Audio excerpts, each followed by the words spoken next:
Welcome to Armchair Expert. I'm Dax Shepard. I'm joined by Monica Padman. Hello. Okay, so people like Duchess of Duluth. Uh-huh. They want it to be Minister of Mice instead of Secretary of Mice, which I understand why they think that. They don't know yet. They don't know yet. Earmark that for the listeners. Okay. That it'll feel better at some point. Soon. Yeah. Okay, Russell Brand. What an incredibly well-spoken human being. Oh, my God. His brain is moving so fast. It's very admirable. Maybe the fastest. I'll say the fastest. I've never heard anyone speak with such command, articulate and brilliant. Mm-hmm. At times, as we discuss in the fact check, almost impossible for us to keep up. Yeah, but it's funny because it's not just that he's like saying random words and it all makes perfect sense. It's very cohesive. The clarity is impeccable.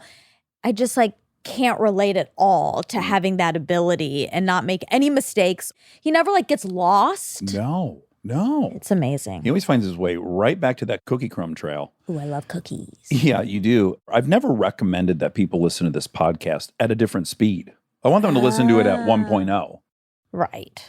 If you want to back it down to 0.75 or 0.5 on this one. Can you do that? Yeah, you can go slower. Oh, no, we're going to sound awful. Yeah, we'll sound terrible, but our guests will really be shining. I bet at half speed he's talking about what we speak at our quickest. Yeah, but also you want to hear him as he is. That's true. It's something to behold. Now, of course, Russell Brand came to my attention from Forgetting Sarah Marshall. He was made love to my wife in a very elegant fashion, a really respectable way. And he was also in, of course, Get Him to the Greek, Arthur Hoppe. He has a new audiobook available only on Audible called Revelation. And just a reminder, our podcast is only on Spotify starting July 1st. And join us there, please. Get that app. It's free. Don't wait till June 31st, if there's even 31 days in June. I'm not sure. But don't wait. Or the morning up. You're going to be on your commute. You're going to have things to do. That's right. Let's get that app downloaded. Yeah. And let's be ready to hit play. Let's be ready July because 1st. we got a biggie for you. Yeah, that's right. And we have a biggie for you today. Russell Brand. Please enjoy. We get support from Quince. So we've been talking about Quince a lot lately, and as we head into fall, it's the perfect time to reset your wardrobe with their amazing pieces. I think it's so fun to do when the seasons turn over to just spruce up your wardrobe with a couple specials, and Quince is the place. Totally. We're talking organic cotton, Mongolian cashmere, tailored chinos from just $60. Premium fit and quality you'd expect from a luxury brand designer. I love Quince. You know, I like it understated and subtle, and I like stuff that has high quality. And Quince checks all those boxes. I love a lot of stuff from Quince. Honestly, they have incredible premium denim, which is very important for fall. It's pretty much all I wear in the fall is denim. And Quince has such a good selection of quality denim. Their stuff is so versatile, timeless, and built to last that you just grab every single day without thinking. Right. And all of that for 50 to 80% less than similar brands. They go direct to ethical factories, cut out the middlemen, so you get all that quality without overpaying for it. We love that. And they do way more than clothes. They have bedding, cookware, bath essentials, travel must-haves, same deal, and great quality. Upgrade your everyday. Download the Quince app for app-exclusive offers or go to quince.com/Dax. Get free shipping on your order and 365-day returns. Now available in Canada and the UK too. That's QUINCE.com/Dax. We get support from Apple Gift Card. Back to school is here, and for many, that means some big life transitions. Whether they are heading into a new grade or setting up a dorm for the first time, you want to give them something that actually supports their growth and success. Apple Gift Card is a versatile solution because it takes the guesswork out of gifting. It's not just about a new pair of AirPods for focus. It's about giving them the invaluable chance to choose the digital tools and subscriptions that suit their unique journey. They can use it for productivity apps on the App Store, movie nights on Apple TV, or extra iCloud storage for all those new memories. With Apple Gift Card, it's so empowering to give the students their freedom to allocate their own resources. Celebrate their new academic chapter. Visit applegiftcard.apple.com armchairexpert.com to celebrate their milestones and gift one today. He's an armchair expert. He's an armchair expert. He's an armchair expert. How are you doing? I'm good, man. I'm good. Thank you. Yeah, how about you? Good. Can I full disclosure with you? Sure. I have an expectation, which is a resentment waiting to happen, as we know, that either this will be brilliant or you and I are so similar it'll just completely crash and burn. Have you had any similar thoughts, or is that just my racket? Well, I have kind of those sorts of thoughts generally. But, you know, when people tell me, oh, you're going to love this person, I often think, oh, I bet I don't. Right. You've not accounted for how petty and insecure and competitive I am. But when I feel like now, like trying my best to sort of operate on the level of recovery and surrender and like being sort of watchful and vigilant. And also, I feel generally warm to you. Same. I feel outside of an outright attack, I think we're... Well, so just like you said, I can relate so much to people going like, oh my God, you're going to love this guy. And what I've come to find out is, no, that person's like me, and me don't get along that well. I hate me. Yes, I hate me too. I try to numb me in my head. But my wife loves you. She's like, oh my God, you're going to love Russell. He is the greatest guy. I loved working with him. He's so respectful. He's so funny and sharp, and he's sober like you. Again, I'm inclined to like you, but then that sometimes too can go the wrong way when a loved one loves someone else. We're famous people, aren't we? Like, you know, to a lesser or greater extent. I'm like, thankfully, less inclined and defined by that world as I once was. And like, you know, the work I have to do on my ego to live without that sort of artificial stimulation is paying off. In any event, like when people that you don't know you, you have to inure yourself. A lot of because I'm so down to earth and so real, a lot of my friends aren't in show business. Yeah, I'm just slipping that in. I'm not trying to cultivate a particular impression of myself here, but those people that don't know the protocols of like celebrity go, I'll tell you what, right? I was in a meeting the other day, and like they was all just saying like, "You're what a wanker you are." Yeah, thanks for telling me. They've not been schooled. Like, protect me from that shit. You know? Right. But I've had to, over the years, it's been a while now, really practice letting go. Even when we're working on a sort of a significant character defect or a significant flaw or something about ourselves we really want to change, I am heartened by the words of this Swami man that I know, Radhanath Swami, sort of right up there kind of Swami. He's got his own like temple out in Mumbai. He's a serious dude, shaved head, the works, all of that. And like we asked him, me and my mate, do you feel jealousy and lust and things like that still? And he said, yes, I do. Thought that was in a sense sort of kind of encouraging. We go, what do you do with that? He says, it reminds me I need to move closer to God. I've got to move closer to God. And so like any time that I feel envy, what was I taught? Envy is your own unfulfilled potential projected onto another. As long as I'm living by my program and I'm trying to do what's right, and I live by pretty much Sesame Street ethics these days, like be nice, be kind, don't hurt people's feelings, don't think you're better than anybody, all that stuff. I'm trying to do simple stuff. So I feel like if someone don't like me, that's on them. Yeah. I feel a lot more at ease with that now. Having said that, I recently watched you in that film that I can't remember the name of, but it's got all good people in it, Fonda, Bateman, that film, and I thought, yeah, I exist in the same casting basket. Sure. If nothing else. Oh, you would have been brilliant in that. You would have been better than me in that because it was a fast talking. No, you were brilliant. You played it all. The moral ambiguity, the lack of self-reproach. I'm too tender to have done that. Oh, I've never known less about what I was doing in a movie. What movie? This Is Where I Leave You. Oh, yeah. Yeah, and the director, he wasn't sure whether he wanted this guy to be likable or detestable. And I didn't know one way or another. I don't have great instincts. So that's the only movie I've ever been in where I gave 3 completely different characters. Like we would do this take. I'm like, all right, now I'm going to be a dick that you hate. And I'm going to give that take. And then now I'm going to try to like be real and blah, blah, blah. I think they landed on kind of the real one, but it was a very interesting experience. I'm like, let me just give you 3 options. Later, you can decide. I've had one experience making a film like that, and it was sort of, it really introduced me to the ruthlessness of the machine. By the way, and you and I speak the same language, I actually came to see it as a real statement of confidence because, like, when I'm in situations where I'm nervous, people don't think I know what I'm doing. Of course, I overcompensate and I have a definitive opinion about every fucking thing. But I saw this as a real state of confidence from this director to go, like, I'm not sure which one's going to play best or help the story ultimately. Like, I'd love to tell you that I know, but I don't know yet. And I was like, I envy that self-assuredness to just say, man, I don't know. Yeah. Thinking about it, when like the film that I did it on, it was a director that's a pretty talented person actually. So yeah, what do I know? Yeah, it seems like it, and it seems like it worked out ultimately.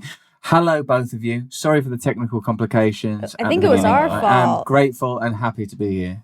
Are you in England right now? Yeah, I live in the English countryside. It's pretty quiet. It's rural. It's sort of amplified domesticity. Like a friend of mine, like the comedian Steve Coogan, when he saw my house, goes, "That's like a sarcastically nice house." Sarcastically nice. like gingerbread house. I live a very quiet, easy, simple life other than what goes on in my head. I don't know. I'm a real bad projector. Let me own that just right out of the gates. I'm a big projector. But the similarities. We're born in 75, single mother, boyfriends around, fucking hated that. Dad in and out a bit. Both drug addicts, both start as reality TV show personalities, get to act. I had a chip on my shoulder about that. Can't wait to hear if you did. It seems like we both had some sex addiction. Seems like we both have come to terms with some of the misogynistic implications of our past behavior. Like, everything I'm reading about you, I'm like, oh my God, I think we were like living mirrored lives, but separated by the Atlantic. We're twins across time, you and I, Dax. Now we get to live this next part of our life as saccharine, spiritual, pseudo gurus, podcasting to a world uncertain even of the next word that we're about to speak.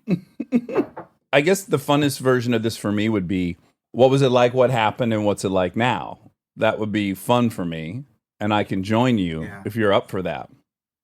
Yeah, let's do it that way then. Okay, let's do it as a sort of chair duet in a 12-step sense. I feel like my life has been governed by and defined by addiction, or rather the set of impulses and appetites that underwrite addiction. Now that I'm a person in recovery, I recognize that those appetites can be directed positively. It seems like sort of such a simple thing, but the sort of combination of animal instincts and a culture that stimulates and directs and affixes those instincts to certain cultural artifacts and behaviors, I think creates addiction.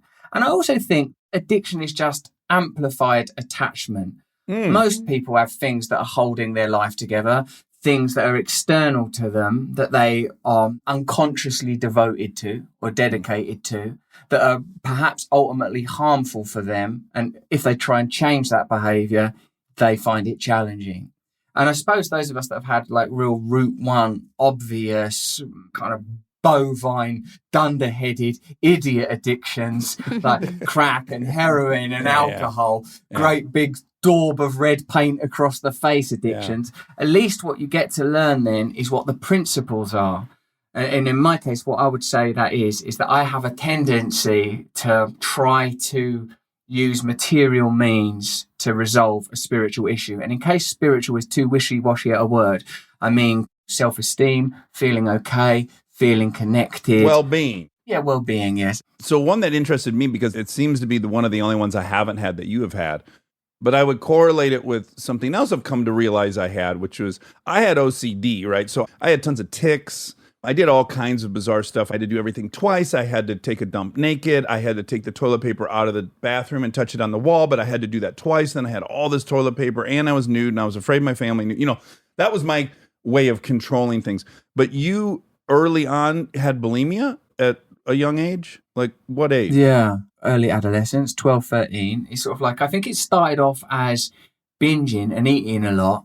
And then I was ashamed of my body. So I like the purging side of it. I think like a lot of people that are bulimic think that they invented it. In fact, a lot of my addictions, I felt like that. Like with pornography, I felt like it was the Dead Sea Scrolls that I dug up from under my dad's bed at the week. Oh my God, look at these. And the same with drugs. I remember my mates that were further down the line with their own particular drug addictions, like being sort of really ghouled and put off by my evangelicism as an early drug addict. Like, this is excellent. Everyone should be doing this. The whole of society needs to be taking acid. Everyone would chill out, man, if they just smoked weed and heroin as well. That's a good relaxant. So I had like such devotion and enthusiasm for it, all of which are, let's face it, spiritual ideas, spiritual practices, spiritual solution. So for me, like when I started to understand that the very thing that made me into a drug addict would make it possible for me to be in recovery, that was a significant point when I had that explained, even though it's a pretty basic and obvious point. 2002? Is that when you hung it up? Yes, it was. I had been 2004. I now, in retrospect, feel like 29 was pretty young. Like, as I see people come in and get sober, I recognize, oh, I guess I was on the path pretty early. And then you then would have been on it even 2 years before. So 27? Yes, that's right. I was pretty reluctant about recovery. It's not something that I was enthusiastic about when I was first shown it. I really felt it would be something I did for a short while in order to get some sort of handle on my life and get things back together. But I came to understand, I was shown that there could never be an answer for me in drinking and using. And so I'm not complacent about my recovery. I know that, men like you get to 16, and I've got lots of friends and people I respect that have gone out. Yeah, I suppose the only salve against that, can be just simple things for me. One day at a time, keeping it very, very simple because of my tendency towards complexity, because of my tendency to rumination and reflection. It was young. I'm thinking about it, like when the first person I spoke to about recovery said, if you don't stop now, in 6 months, you'll be in prison, a lunatic asylum, or dead. That sort of just seemed like a kind of maxim to me. I didn't see the resonance of that, and I certainly didn't know that it's a sort of a familiar trope to people that know the language of the 12 steps, jails, institutions, death. But thinking about it as an older man now, I can see that a lot of things I was doing, it was getting worse fast. And, like a lot of us, I can be very easily hurt if someone looks at me the wrong way. So the idea that I'd take a combination of mind-altering drugs and go into dangerous situations, was not prudent for a fragile person. Or to sort of cause fights and the kind of things I did, when actually, really, I'm a pretty peaceful man. Yeah, but also some great attraction to chaos and disorder. So I'm wondering, what your relationship is with your mom and with women. And I just wonder if there's any parallel there. If that became a source of esteem for you. I think so, Dax. I grew up, whilst I was in contact with my dad, and I still have a relationship with my dad, and it's a good relationship. I know he's tried his best, and you know how it is in recovery. It doesn't do to speak badly of people, and I love my mum and my dad. But I was sort of mostly surrounded by women when I was a kid. I probably didn't get enough role modelling from older males. I would also, may I say, adolescent and as a child and even as a young man, I was very, very sort of neurotic about my body. I'm kind of ashamed around my body. So I wasn't super fly, as it were. Uh-huh. One of the things that's been very invaluable in later recovery is that I've formed a lot of strong, honest, open relationships with men that are, I hope, an expression of great respect for women and females, because my whole life still is determined by it. I'm married, I have daughters, I have my mother. I want to live a life of service around all genders. But look, you think about this. If you've been in the recovery community for a while, think about how many fatherless men you're dealing with. Now I have older male mentors that I have very open and honest relationships. I have a peer group, a recovery peer group that is male. I sponsor a lot of men. Because I want to have relationships now that are based on service, I've kind of fortified myself. And I was reading something about Buddhism the other day, man, that I think you would like. This interpretation of Buddhism saying that perhaps even the Four Noble Truths could have been misinterpreted for linguistic reasons.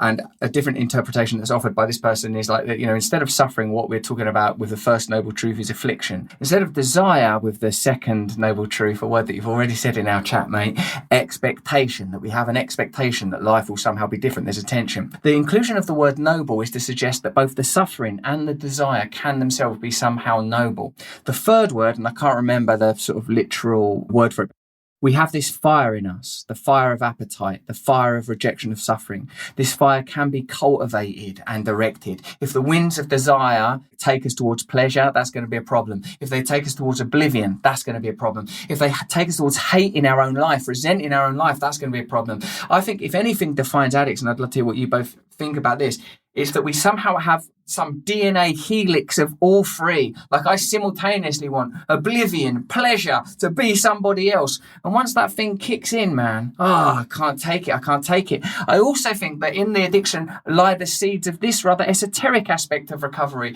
We wanted to not be ourselves. We wanted to destroy everything. We wanted to destroy the ego, but we didn't know that. The culture doesn't give you a template. The culture doesn't tell you, like, you're a person that's never going to be at ease with your own ego. That's going to be your biggest battle, is going to be against yourself. Here are some simple principles. I think we should have been selected like little Dalai Lamas, plucked out like they do when they're 3 or 4 years old and gone, not for you. Don't tell this kid they're going to be fine if they go through college or get a good job or everyone finds them attractive or they're really good at sport or anything. Don't tell them that. Tell this kid you have to get in touch with the infinite, with the eternal, that your temporary nature is unwritten by something that may seem like chaos but is actually limitlessness. You might start to find chaos appealing because somewhere in you there's this resonance, this memory that chaos is not the order, the reductiveness of the self, the static, turgid self, being this person that sometimes you fortify and bolster with through egoic means, but ultimately it repels you. You're revolted by it and you have to get away from it. But chaos, we can't ride that chaos in and out of everyone else's lives, and we don't ride it that well, even if we think we can, even if we've had glorious moments stood on top of vehicles naked, arms stretched wide or powerful, the classic lion at night, mouse in the morning. I don't so for me, I feel that there are perennial truths found in many, many scriptural theologies, ideologies, well-being techniques that are speaking to something in us. I think if addiction is anything, it's that we have all three of these Buddhist tendencies. And I'm sure that if we were to look at other doctrines or systems of analysis, we would find correlatives there too. Because I think everyone's on the spectrum and the addict is just the person that pushed it too far in one of those directions. I feel like someone who just observed the Tesla electricity thing, that zaps around the Tesla ball and then electricity shoots to like all corners of the cage. Like, think of the first spectator of that thing. Yeah, that was great. But I also think it's true. I was like listening, I was catching a lot of it, and I was also just kind of in awe of the way you speak. I do tend to think, just being around you and addicts via you, I think there's a thought that addicts are very base level, but actually I think all of you guys are operating on some higher level. Some freaky shit? Yeah, exactly. Some freaky shit. No, some higher level that's like connected to a place that non-addicts can't really relate to.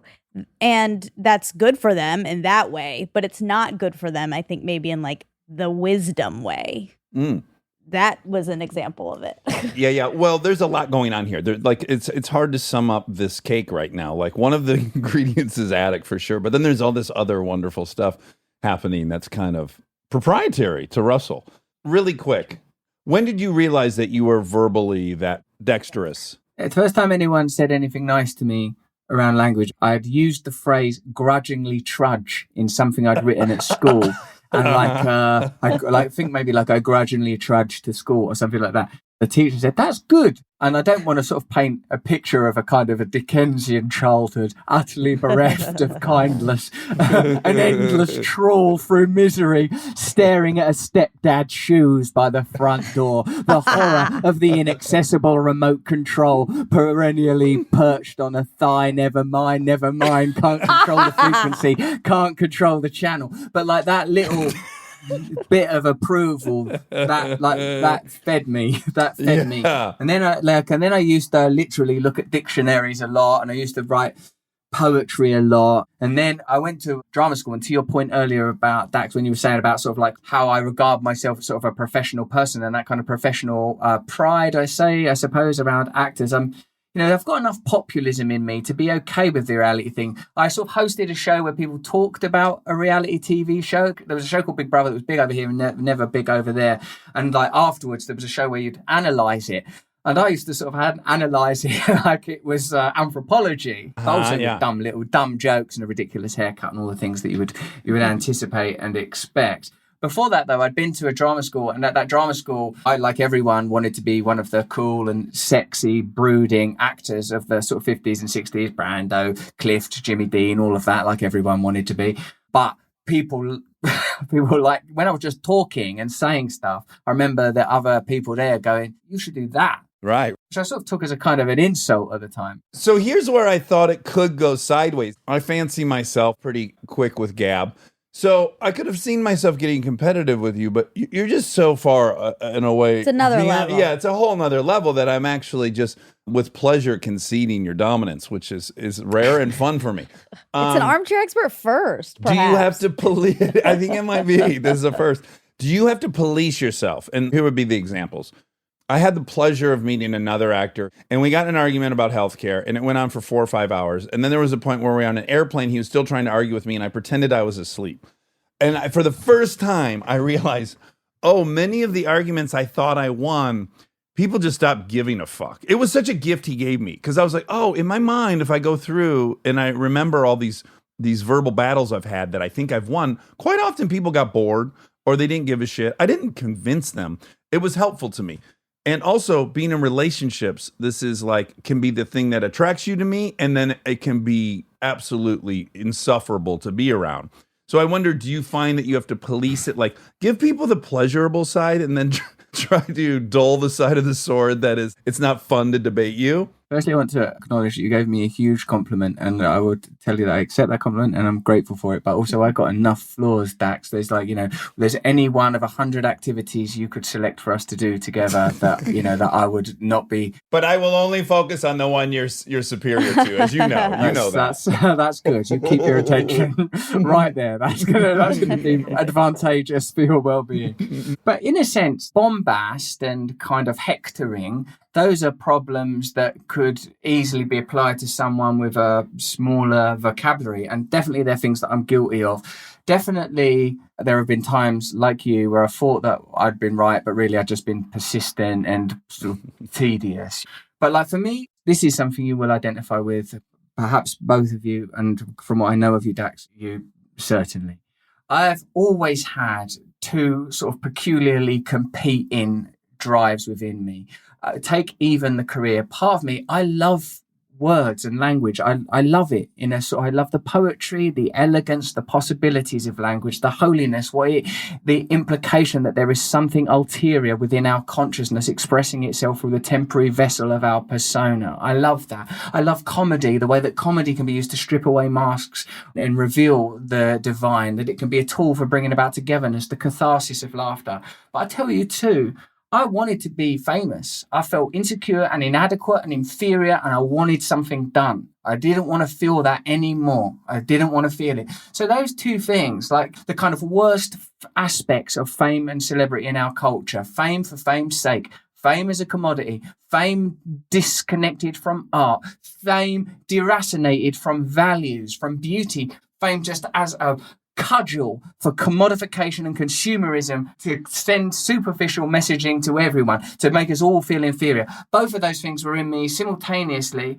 And what my recovery has been about, and perhaps what all of our journeys, all of us that say that we're on the path and pray that we're on the path, is about, can we continually select from that super state of limitless potentialities, which we now know to be the basis level of reality that we can understand, perhaps from that super state of potentialities where nothing is certain till it happens. Whereas like Carlo Rovelli told me that at the most basic level, matter is relational. It can't even be said to be there at all until it's in relationship. Perhaps we can select to be in positive relationship.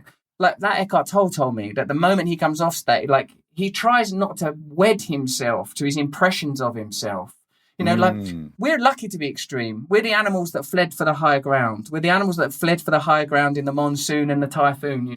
But everyone in the end is going to have to awaken. We're all going to have to awaken. This isn't working. And it's not just working for people that are desperate, impoverished. It's not, inequality doesn't work for any of us. You've been in the condition and position you've been in for long enough to have met super powerful, successful people in despair, just despair, broken. So like we're in a position where we can start to let go, or I at least am in a position where I can start to let go of that part of myself that says, I'll be enough if I am in this movie. I'll be enough if these people find me attractive. Even though the thought still comes from that super state of potentialities, I can select to not pursue it. And I've got to tell you, man, I speak it a lot better than I do it because I find it really, really, really hard. Really hard. Yeah, I totally agree.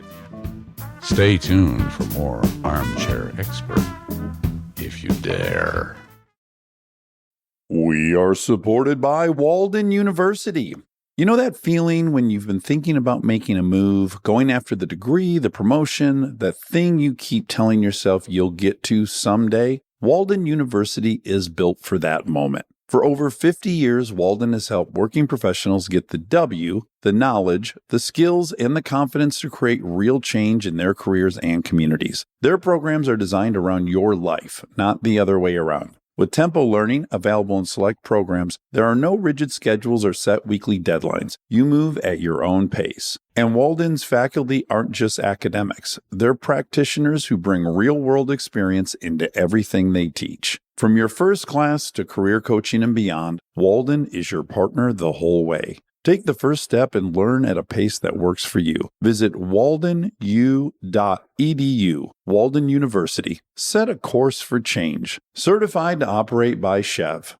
This episode is brought to you by the new Max original comedy series, Stuart Fails to Save the Universe. From the world and creators of The Big Bang Theory comes a new comedy series. Stuart Bloom, comic book store owner and lovable underdog, accidentally breaks a device built by Sheldon and Leonard and kicks off a full-blown multiverse Armageddon. Now, he's on a mission to put reality back together alongside his girlfriend Denise, a geologist named Bert, and physicist Barry Kripke. Along the way, they're running into alternate universe versions of characters you already know and love. Check out the new Max original comedy series, Stuart Fails to Save the Universe, now streaming exclusively on HBO Max with new episodes Thursday at 9 p.m. Eastern. Subscription required.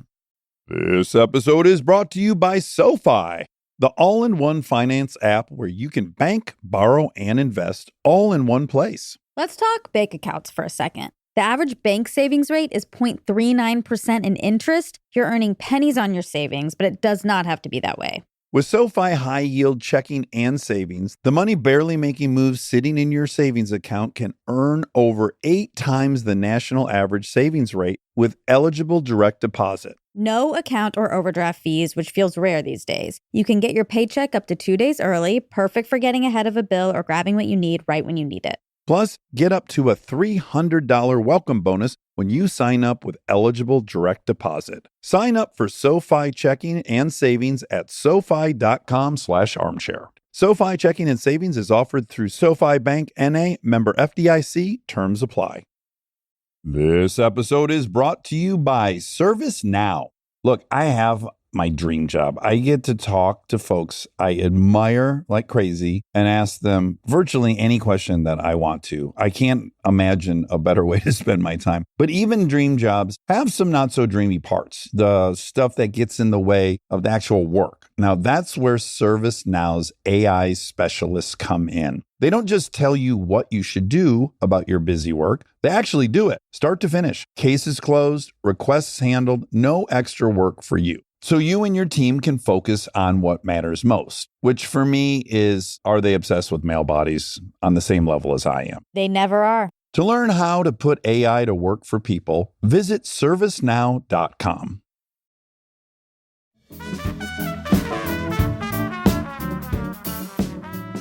Have you read Molecule of More? No.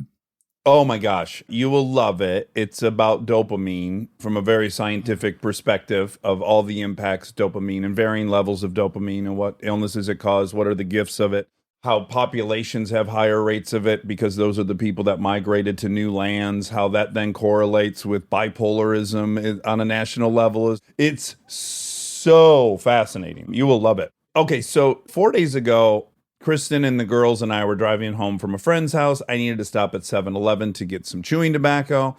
I was in there. A gentleman... Where? Chewing tobacco? Who are you? Chewing Doc Holliday? tobacco. Yeah. This is the Wild West. So I'm in there, and I know the two guys that work behind there pretty well. A gentleman walks in with no shirt on, no mask. He's holding a styrofoam container, and they immediately start going, no, you get out. And he goes, look, I'm just in here to get ketchup, asshole.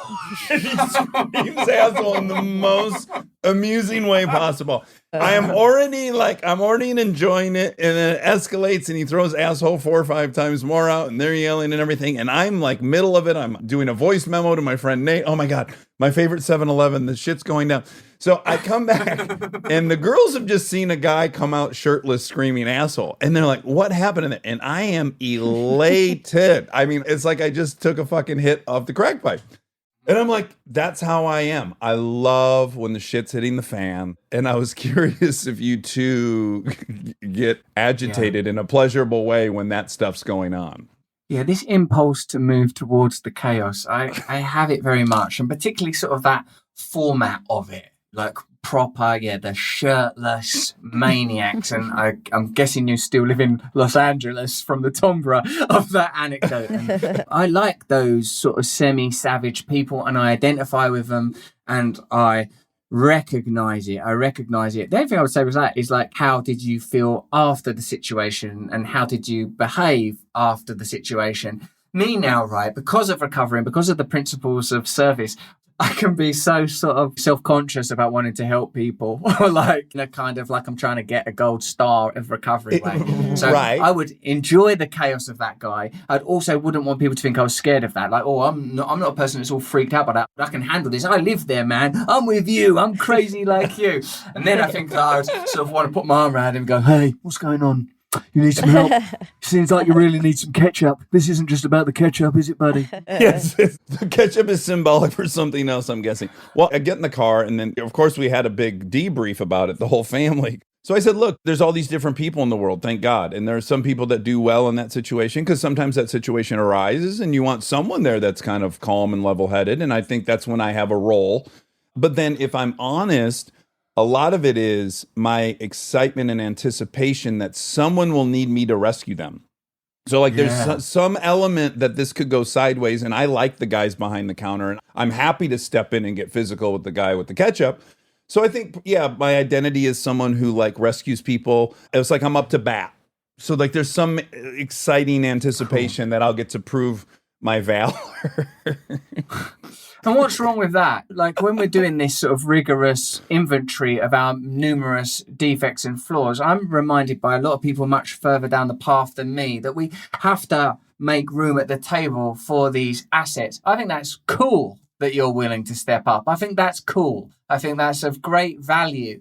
And like, if you've had a childhood, and it sounds like you have, that was comparable to mine, you departed there feeling somehow ill-equipped and insufficient. And if you have somehow found a way to value yourself and aspects of yourself that are positive, bravery, courage, willingness to put yourself in front of a potentially a flying fist or a bottle of ketchup if he does it after it's been served, I think that's laudable. And like one of the people that really helps me, he says, like, for example, when I sort of say, I don't know, I think maybe I only said yes to that bit of work because of my ego and stuff like that. And I'm telling myself it's out of alignment with my higher principles, because the fact is now that if I'm on a film set, I ain't the most important person there. I'm way, way, way down that call sheet. There's no need for a tape measure to see who's got the biggest trailer, And maybe part of me can't handle that. And I shouldn't dress that up as, oh, look at me, how holy I am. I'm too holy to be there. Like the same with all things with addiction. It's not that I'm too good for it. I'm too bad for it. And like he has to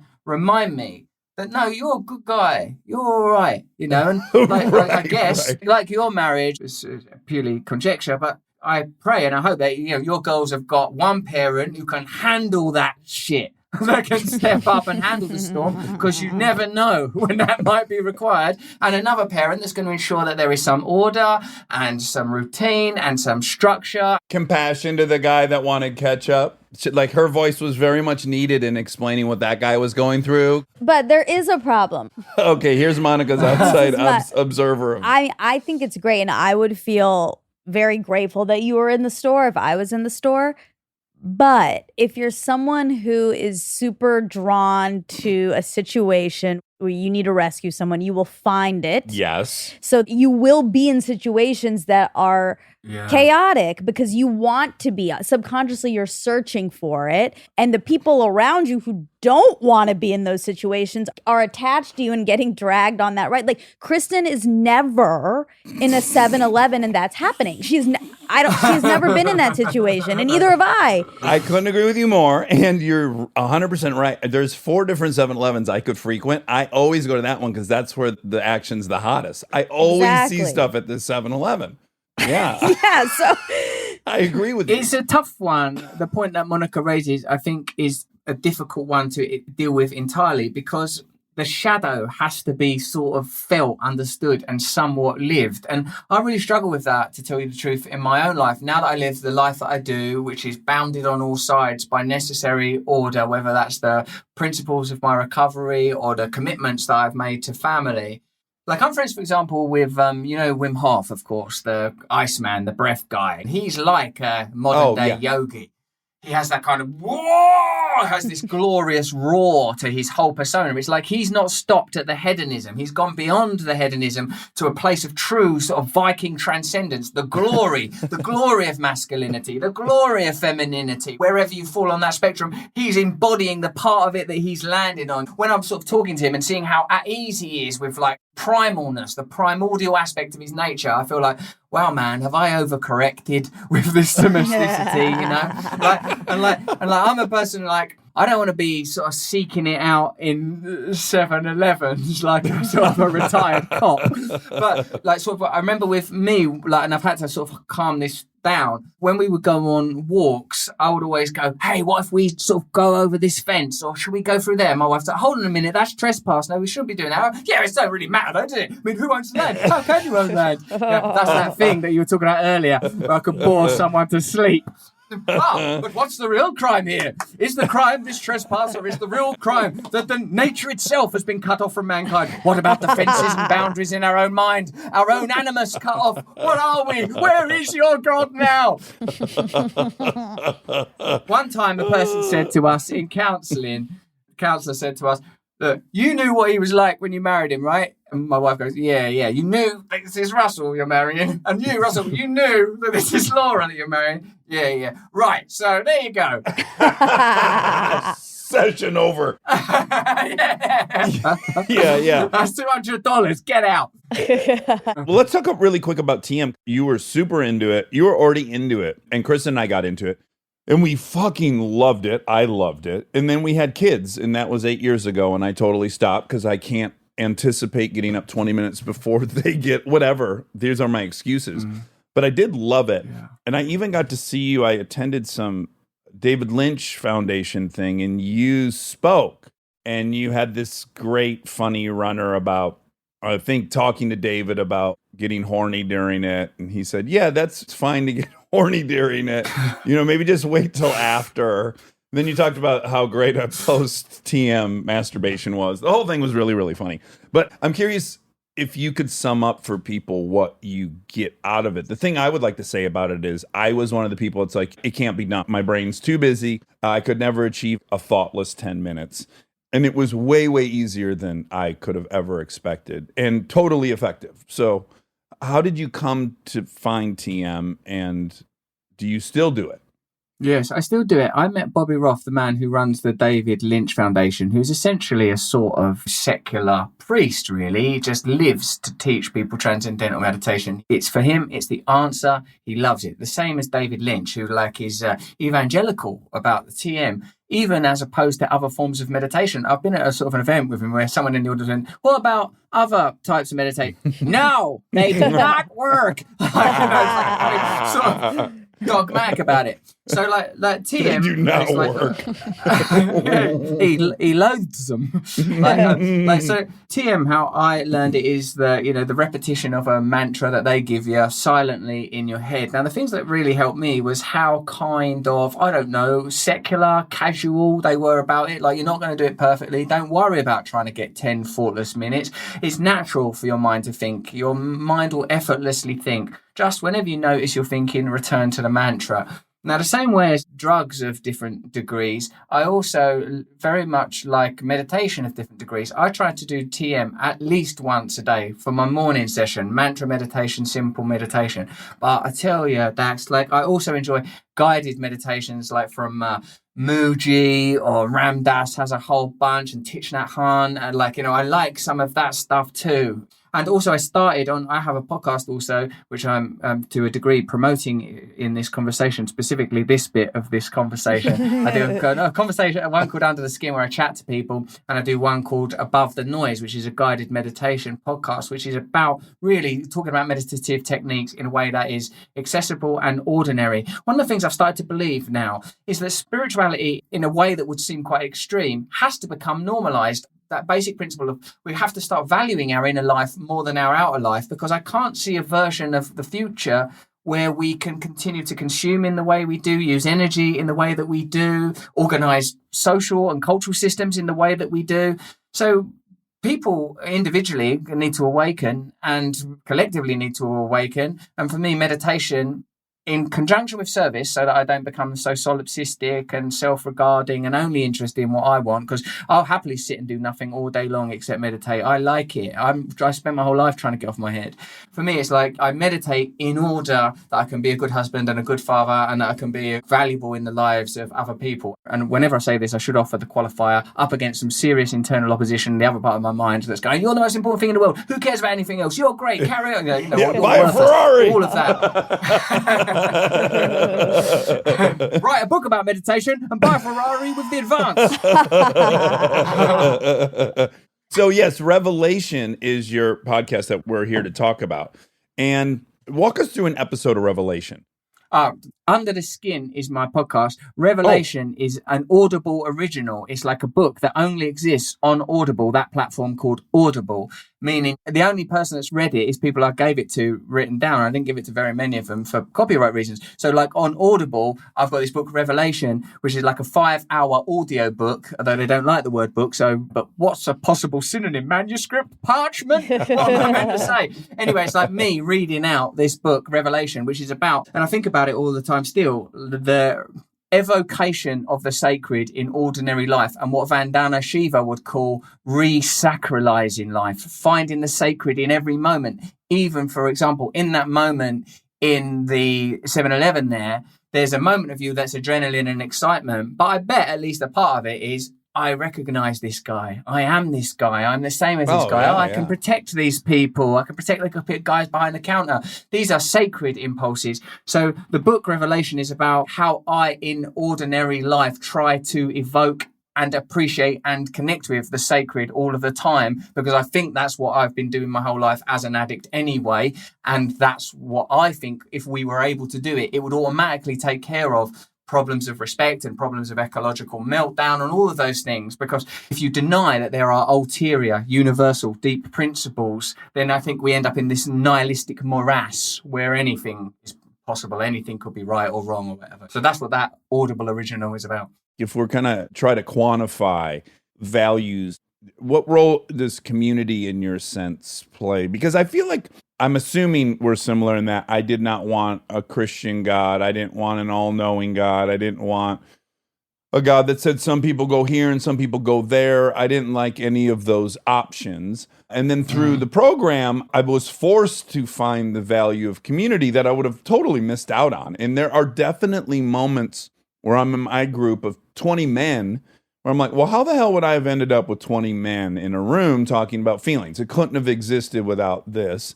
And, what a shame that the only real option I can see other than that is go to a church on Sunday to get that experience. And it seems like you must have desired that as well, and you've found it in different pockets as well. But I guess I'm regularly thinking, man, we're all missing community in a sense. Yeah. that is probably vital to us, and there's no options out there for people. I keep wondering about what are the kind of indigenous qualities and traits that we have that are not being honored by the way that we organize our social systems. And with recourse to sort of simple anthropology, the only type I could claim to understand, we are evolved to live in communities of 75 to 150 people, where the community has a common goal of survival and preservation, where we have a sort of an understanding of who we are and how we are in relationship to one another. Now, like, I'm not like a mad Luddite person who thinks we should smash these devices that are enabling us to communicate across sort of time and space, and certainly at least space. But like, I do feel that technology and medicine have operated as false markers in the progress of our kind, because we are able to achieve such elegant miracles in the fields of science.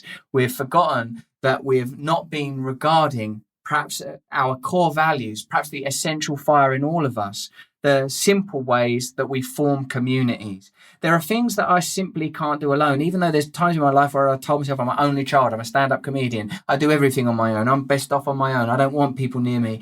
I need to be in communities. I need to see that even people that are different from me in superficial ways are the same as me in really, really important ways. I need to recognize in other people that I'm not worthless scum, and I'm not like some great super duper deified being. I'm just one of them. And like you, I'm fortunate to belong to communities where that's made clear to me pretty regularly. And I think that any spiritual system that works because it has, one way or another, aligned with natural tendencies and traits that are evolved with us. Evolution is appetite meets environment. Appetites is drives. Drives is addiction, craving. These appetites, these tendencies in everybody have to be guided. Lots of people have, it seems to me from the outside, have given over their autonomy over their appetites. They have accepted the placebos, tropes and notions dealt to them by a culture that sees them mostly as a consumer. Those of us that have been awakened through the pitiful means that we've experienced, we don't have that option anymore. And the things that we've turned to is a belief in a higher power or higher purpose, service of others, candor and honesty about who we are, a willingness to be taught. These are, again, like Sesame Street ethics, really, really basic values. And I think it's no coincidence that they were designed from dealing with people with chronic alcohol problems, that fundamental discovery of this program was a kind of a collision between the psychiatrist Carl Jung and Carl Jung's acknowledgement that the only thing to change a chronic addict would be a kind of a spiritual awakening and the ongoing support of a community. The theologian William James, who believed that all of us are separated from limitless consciousness by the thinnest of veils. All these potential universes that I crave, that mad lust I get when I hear about what people are experiencing on ayahuasca and psilocybin. I think, oh, could I do that? Could you please let me have one hit at a DMT? William James tells us that all those realms, they're existing right now within you, within me, around us. It's just another frequency that we can access through meditative means.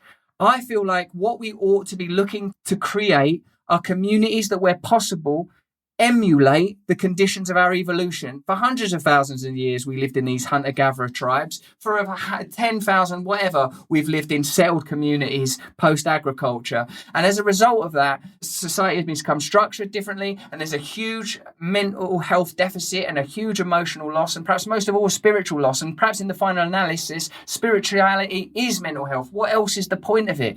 What else is the point of it, if not that? The brilliant English philosopher, now dead, God rest his soul, even though he was an atheist, Mark Fisher, used to say mental health and suicide are social problems. We package them as individual problems so you don't ever have to go, society's causing this. Society's causing this opioid crisis. But what is opioid addiction about? You can't bear to feel anymore. You need to be numbed. What kind of culture are we creating? We know that. We've seen in this in the hibernation of the pandemic, which was a perfect opportunity for us to review the way that we create cultures. What did we say? Let's get back to normal as quickly as possible. Like normal was ever anything to aspire aspire to. This was an opportunity to reevaluate our relationship with nature, inner and outer. And we're told by your great Chomsky, that the political discourse is predicated upon lively debate between narrow parameters. No one ever looks about, yeah, but what about right over here?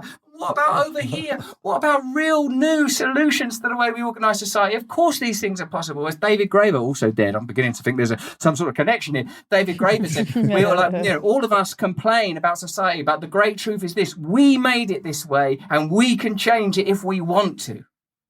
Oh my God. You're so fun to listen to. I mean, I'm so excited for Yeah, the so Under the podcast. Skin, I'm going to blame other people. I only got Revelation as a promotional. It's not your fault, actually, because let me tell you some of the provenance of this conversation. Like, I did the audiobook with Revelation, great company, lovely people to work with. And I've been for a long time doing Under the Skin, which is a subscription model podcast on Luminary. This bit of PR that you and I are currently engaged in, which hopefully is also a real conversation on some level. Monica, I mean, tell me there's some truth, It some is. value, that we're not just mandarins on the stage of commerce right now.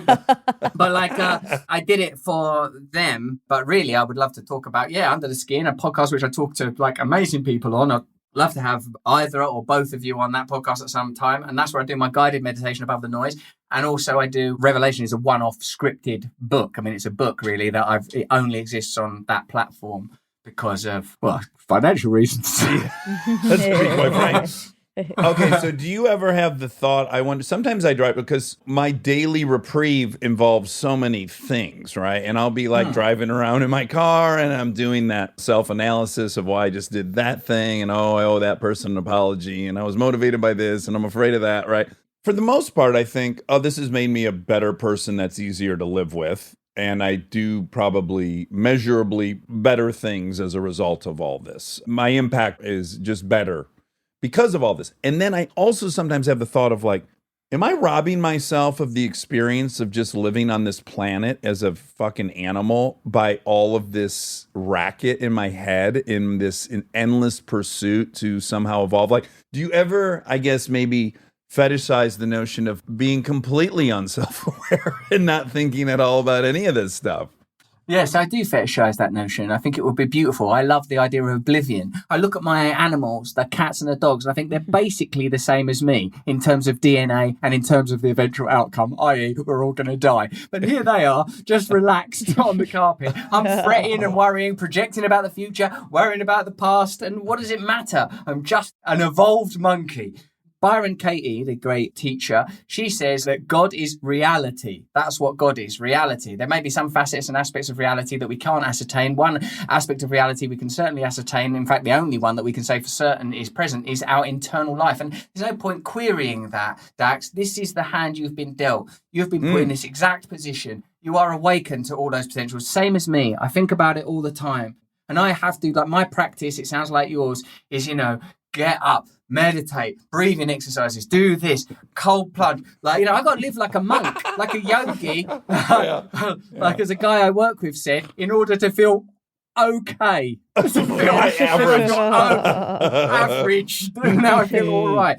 Yeah, for me, I get what you're saying, but I think we have to be particularly careful of any mental avenue that we might consider perusing. If we were to walk down it, it might lead to behaviours that, that we don't want to engage in. Stay tuned for more Armchair Expert, if you dare. With the Venture X business card from Capital One, you earn unlimited double miles on every purchase. Plus, big purchasing power means you can spend more and earn more. The Capital One Venture X business card. What's in your wallet? Terms apply. See CapitalOne.com for details. Living your best life means being extra where it counts and skipping the extra where you don't need it. Like in your cleaning products. That's where Seventh Generation comes in. Their bio-based cleaning power delivers a powerful clean with nothing extra in the bottle. Need a dish soap that cuts through the tough grease? A detergent that tackles the worst stains and odors? Seventh Generation handles it all without any dyes or artificial fragrances. Real clean doesn't have to come with a long list of add-ons. Upgrade to a powerful clean without anything extra. Look for Seventh Generation dish soap and laundry detergent wherever you shop for your cleaning products.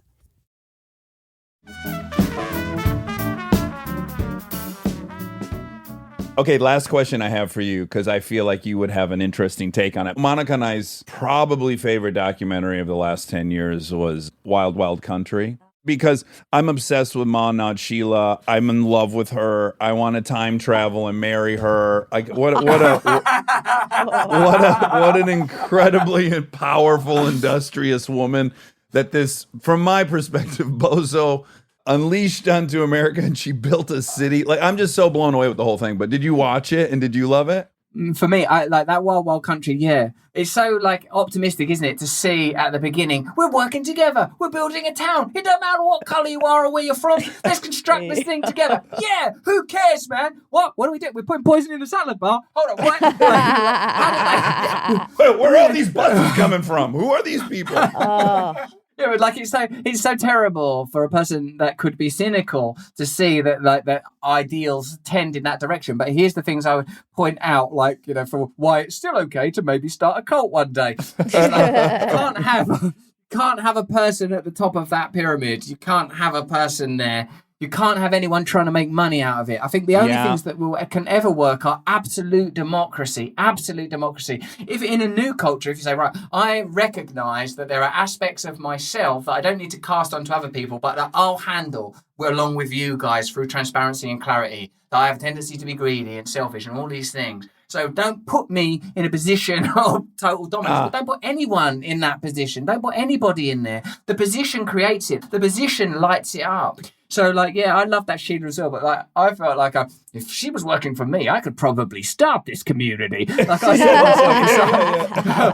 said, pseudo Osho. Yeah, but the other thing about the Bhagwan, later known as Osho, his ideas are amazing. Like, he wrote such incredible books, and then you see, like, hold on a minute, he's like an amazing sort of, I don't know, a mystic. But like, if whatever it is you're peddling ain't enough to get you off the Rolexes, then I don't want it, man.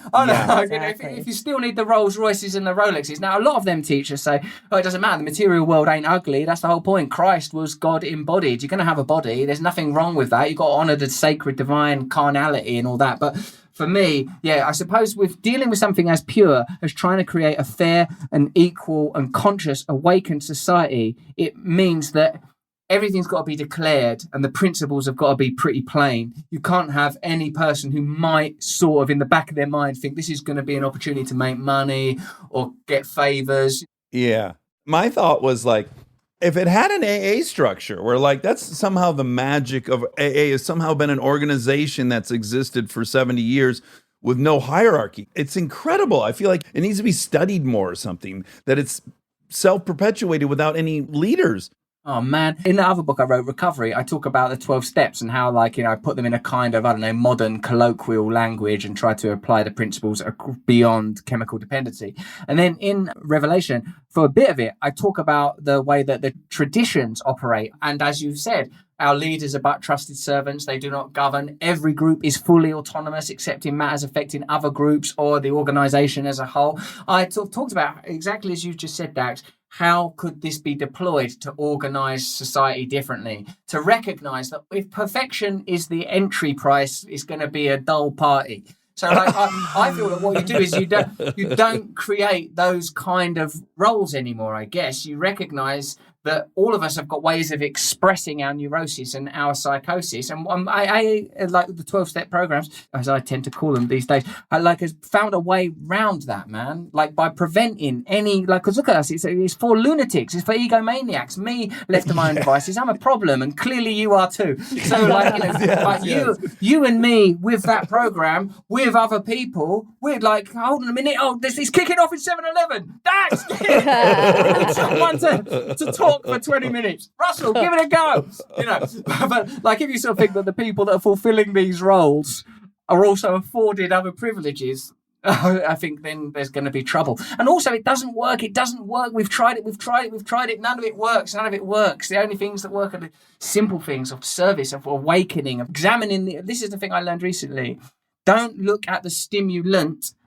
Look at the stimulation. Don't look at the object that is making you afraid or making you cover it. feel the feeling. And this neurologist even said to me, things that we think of as anxiety might not even be anxiety. What is that tightness in the chest? What is this disruption in the abdomen? From a spiritual perspective, I've been taught, bring your attention to it. Bring your attention to the tightness in the chest. And to see that when you were saying you're driving along and you were thinking of all of the stuff, it made me feel like I should advocate to you again the importance of meditation as part of your daily routine, and in the morning in particular. Because look, there are some times when I meditate and all I've done is sat there thinking. That's all I've done. I remember being in a Kundalini class in LA one time with a beautiful teacher, Tage, and all I was thinking in a meditation is, I wonder if I should get a gun. I mean, I'm in LA, I could get a gun. I was thinking, surely that's not the objective of this whole spiritual thing. I didn't get it. But sometimes when I'm meditating, it's like all I'm doing is thinking. Sometimes what I do is I stay there till it's gone. I don't punish myself for thinking. Someone said the only time you stop thinking is when you're dead. But if you return to the mantra, return to the breath, or follow the guidance, then there are points, I swear to you, when freedom, all that stuff, all this tangle. Like a friend of mine called Ed Stafford, he's like one of them survival guys. He's a bit like Bear Grylls, but imagine the sort of grunge version. This dude, he goes out and survives. What about the cameraman? Oh no, he's operating the camera himself. He's doing his stripped it back. And this dude told me in preparation for one of his trips, he hung with these Aboriginal folk in Australia. That in that community, they have 3 words for brain. One is the belly brain, one is the heart brain, and the other one, the one that we all live in the whole time, this mind brain, is the same word they use for a tangled fishing net. It's the same word they use for that. Oh, yeah.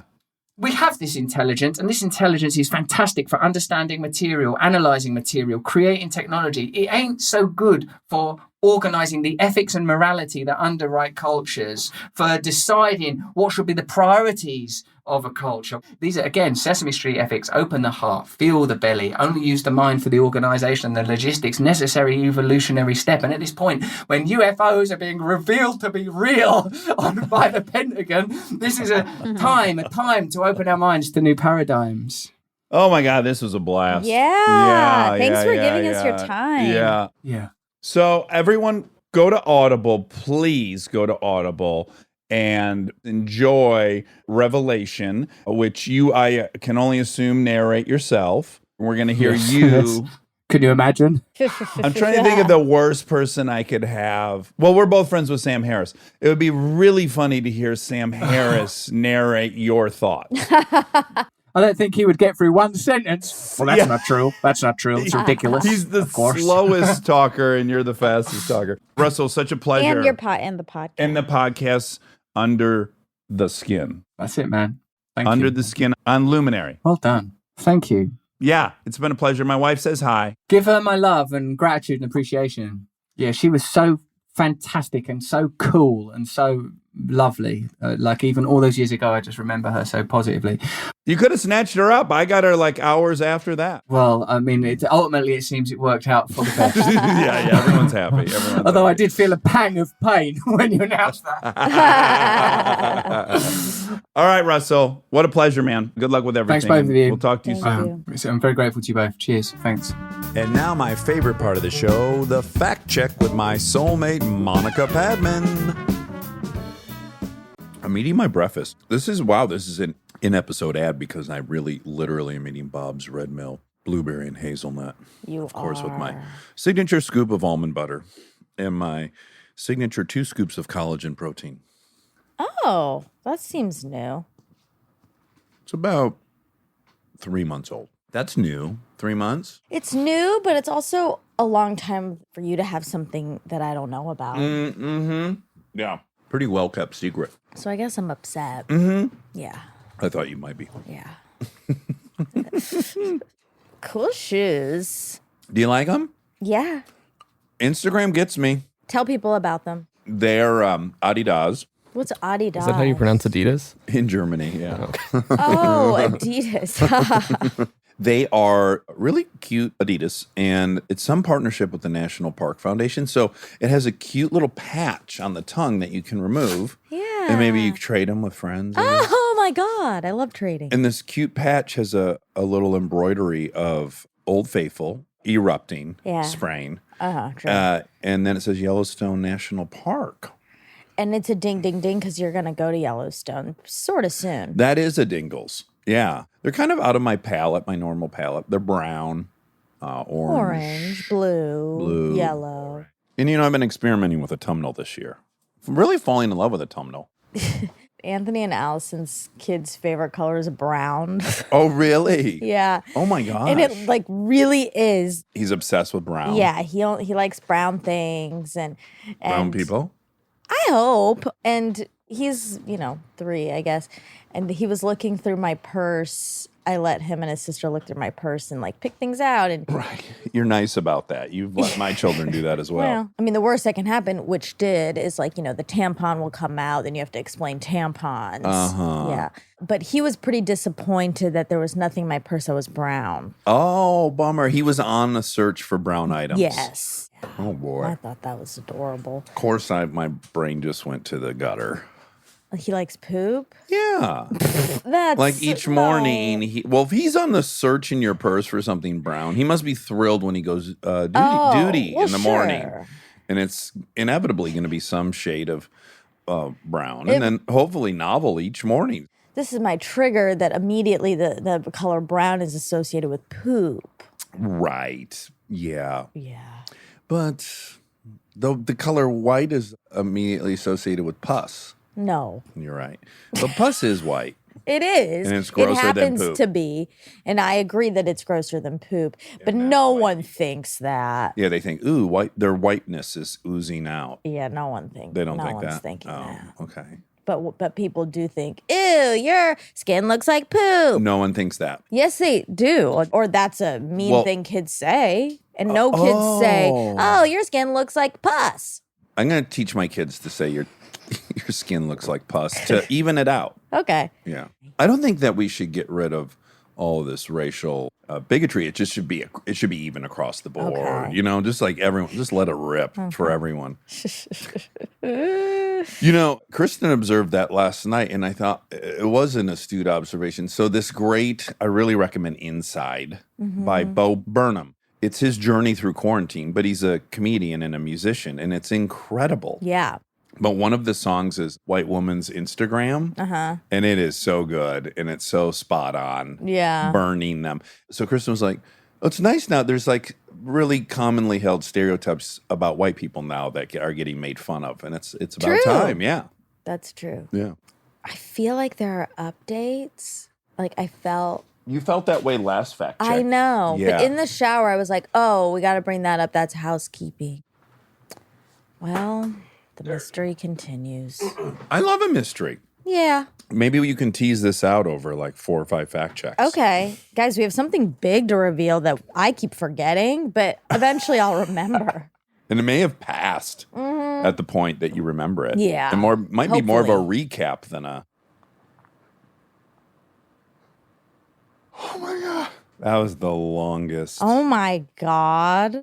sneezes interruptus. Boy, was I on the verge of a sneeze there. You look so Insane. scared Oh. when your sneeze is about to come. I've never seen you look like that. Oh my God. Like a Dementor is coming at you. Oh my gosh. And weak. I look probably weak. yeah. Frail. Yeah. I I like it. It's a new look. Oh, okay. All right. Well, I guess we'll talk about some facts. Russell Brand, So what a good brand. very trusted brand. Very trusted brand.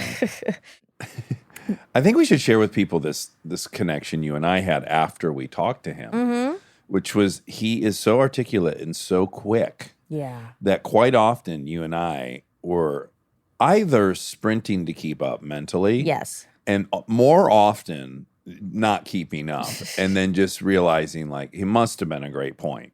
If you check out for even half a second, you can't recover. You can't find the You path. can't re-enter. No. because it's moving so fast and so twisty and turvy and curvy. Curvy and Curvy that he's taken 5 other exits. That's right. You just have to wait for him to finish and then Hopefully start a new thing Start that a you new- can follow. yeah, that's right. And again, that's not a critique or that's a failing on No. our own mental capacities. It's so impressive the way he can digest information and then repurpose it. It's so great. It's incredible. I really liked him. Me too. Yeah, and Kristen always has incredibly nice things to say about him. But that's misleading. And let's get into that. Okay. Kristen generally sees the good in most people. So if she tells you someone's great, I don't know. I'm more, a positive way to say it would be discerning, but a negative way to say it would be like, I don't trust people. So I'm more, Right. if I say someone's cool, odds are, no. That's a bad Everyone point. comes in with their own. Baggage. But I Yeah. would say she casts a wider net of people she likes. Yeah, that might be She true. likes a lot more people, it seems. Mm-hmm. Where do you think you're at on that spectrum? The net? Yeah. Well, is it that you're on one end and she's on the other? Because I don't think so. No, I think she's on one end. Yeah. I think she's like a 9 or so. Okay. And then I think I'm probably like a 6. I am probably a 5. Okay. There we go. Or am I more of a 4? A 4. Yeah, that's okay. It's the only thing you need to feel guilty about is being dishonest. As long as you're being honest. I'm trying to be honest. Yeah, be honest. Trying, but this is a number scale. It's hard. Yeah, very arbitrary. I'm definitely not someone who just likes everyone. Right. I'm very discerning. I'm sure mine's all fear related. So I'm just scanning who I think's going to trigger me or I do a little scan of who's out to get me, I guess. Yeah, I know. I don't think that's part of mine. Yours isn't, no. Yours is more you just don't suffer uninteresting people. Or people who I think are trying hard to be something that I find pretty repulsive. Repugnant, repulsive. I think I just repellent. like see through people pretty quick. So whether that's then I like the thing that I've seen through. I mean, everyone's doing something. Yeah. Everyone's got to hustle. Yeah. Yeah. Subconsciously. I think so. Okay. I don't really have many facts. Oh, you don't? No. So the Bhagwan has written books. He had Tarot in the Spirit of Zen, The Game of Life. He had Tantric Transformation. Oh, that's sexual? It sounds like it. Oh, wow. Oh, another one about sex. Sex Matters. Ooh. From sex to super... What? Super sex? Like a supercell? From sex to super consciousness. Oh my gosh. I know. Can you, well, we both watched all three of us watched the documentary. Can you imagine sex with the Bhagwan to be revelatory Super like conscious. this? Yeah.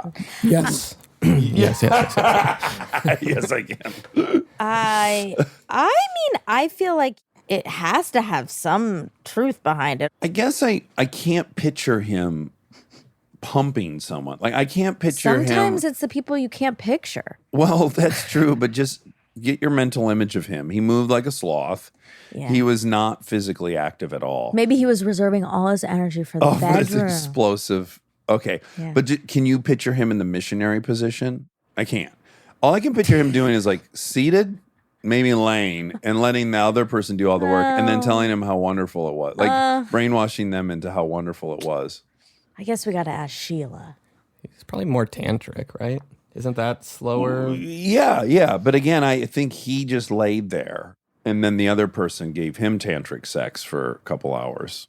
He just doesn't look like a go-getter. Well, I think that's stereotyping. In fact, Mana and Sheila was probably in the room instructing everyone how to get it done. Now, Mana and Sheila was unquestionably a firecracker. Buckle up. But then she wouldn't be cool with just a guy sitting. No, she would because she likes to be the boss. Well, maybe. And by the way, you're not going to be tantric with Mana. You're gonna Yes, have you are. No, you're gonna have an explosion very quickly once she takes control. When she takes the reins, it's over. Well, but maybe that's his skill. He's like not phased. Oh, and he she's can the just unstoppable force and he's the immovable object? Whoa. Wow. Okay. Now it's starting to make sense. Okay, he has a lot of books. The Book of Women. Oh, boy. Jesus. Okay. Oh, Celebrating the Female Spirit. Tantra. Awareness, courage. Oh, he has a lot. Okay.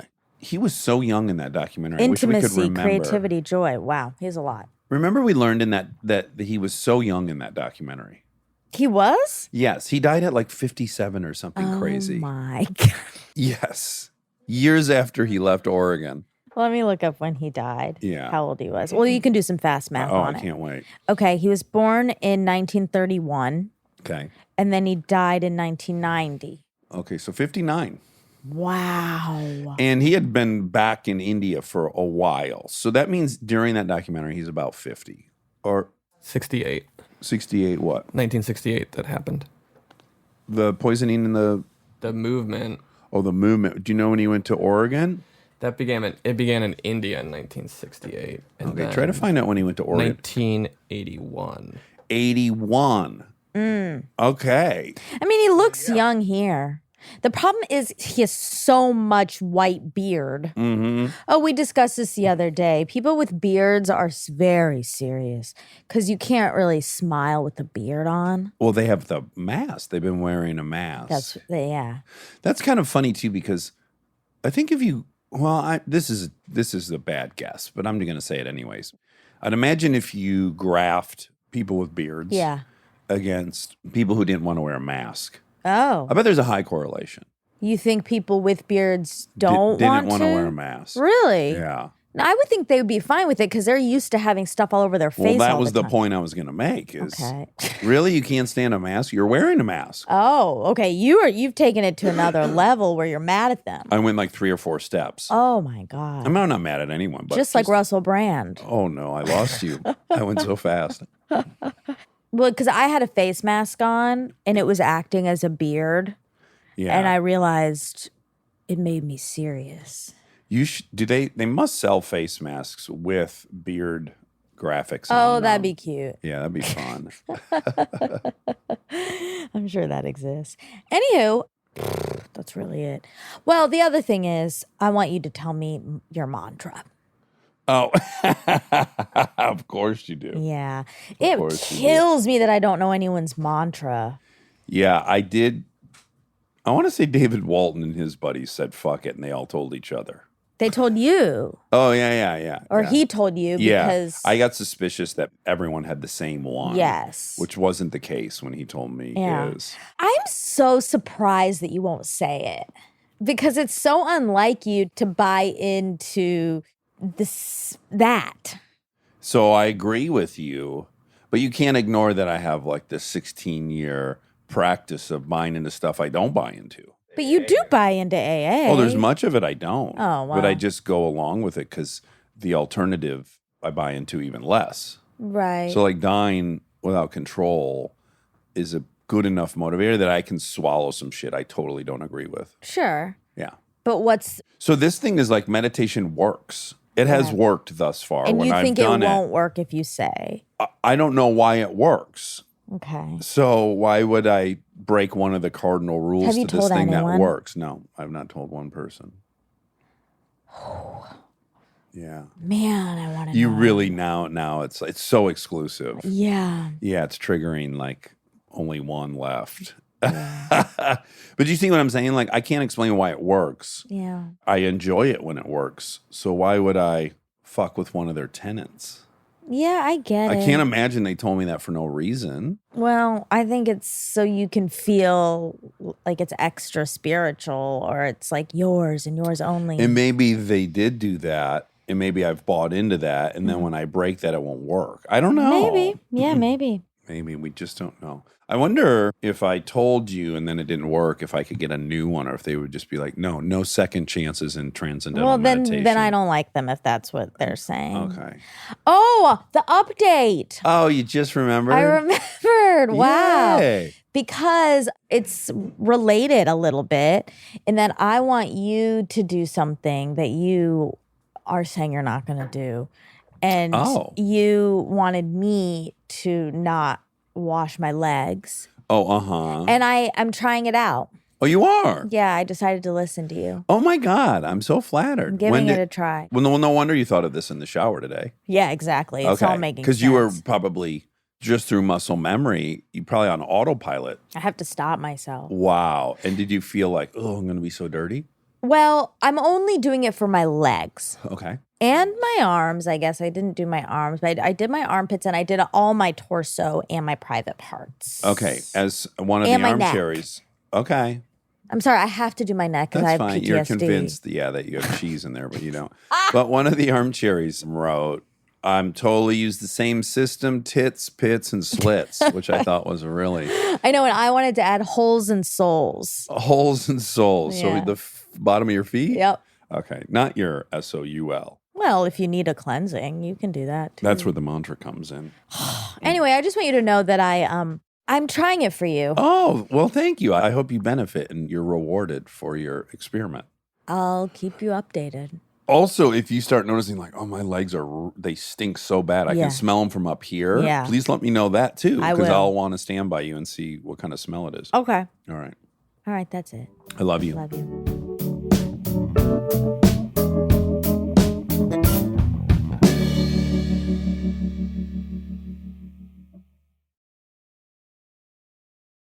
We are supported by Allstate.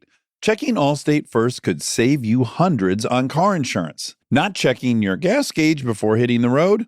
You genuinely thought you could make it? You were wrong. That's a very long stretch of highway where you learned exactly how far fumes can take you. And it's not far enough. Yeah, checking first is an excellent plan. So check Allstate first for an auto quote. It could save you hundreds. And for fast, reliable help when you need it, add an Allstate roadside plan today. You're in good hands with Allstate. Potential savings vary. Insurance and roadside assistance plans are subject to terms, conditions, and availability. Insurance provided by Allstate North American Insurance Company, Northbrook, Illinois. Roadside assistance plans provided by Allstate Motor Club, Incorporated, an Allstate affiliate.